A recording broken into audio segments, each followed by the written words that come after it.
Struktur CPU. CPU merupakan komponen terpenting dari sistem komputer.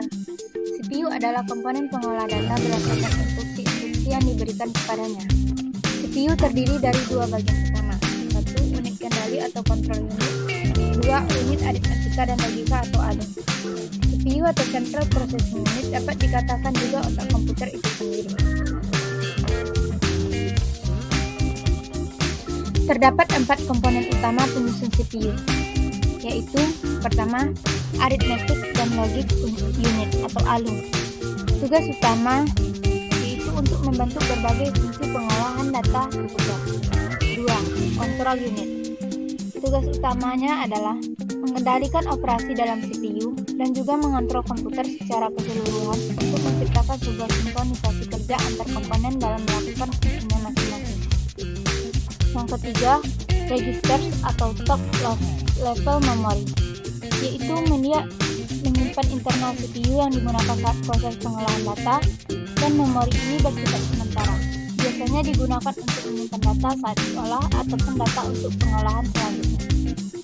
Yang keempat, CPU interconnection, yaitu sistem koneksi dan bus yang menghubungkan komponen internal CPU dengan bus-bus eksternal CPU. Sedangkan komponen eksternal CPU diantaranya satu, sistem memori utama, dua, sistem masukan atau keluaran input atau output, dan yang ketiga itu sistem-sistem lainnya. Struktur detail internal CPU. Fungsi CPU. CPU berfungsi seperti kalkulator, hanya saja CPU jauh lebih kuat daya pemrosesannya. Fungsi utama dari CPU adalah melakukan operasi aritmatika dan logika terhadap yang diambil dari memori atau informasi yang dimasukkan melalui beberapa perangkat keras seperti keyboard, scanner, joystick, maupun mouse. Siklus instruksi terdiri dari siklus fetch dan siklus eksekusi. Siklus fetch eksekusi bisa dijelaskan sebagai berikut, yaitu awal setiap siklus CPU akan membaca dari memori utama sebuah register yang disebut program counter atau PC akan mengawasi dan menghitung instruksi selanjutnya. Ketika CPU membaca sebuah instruksi, program counter akan menambah satu hitungannya.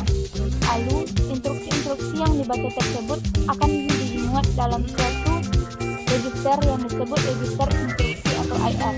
Dan akhirnya CPU akan melakukan interpretasi terhadap instruksi yang disimpan dalam bentuk kode binary dan melakukan aksi yang sesuai dengan instruksi tersebut. Created using Powtoon.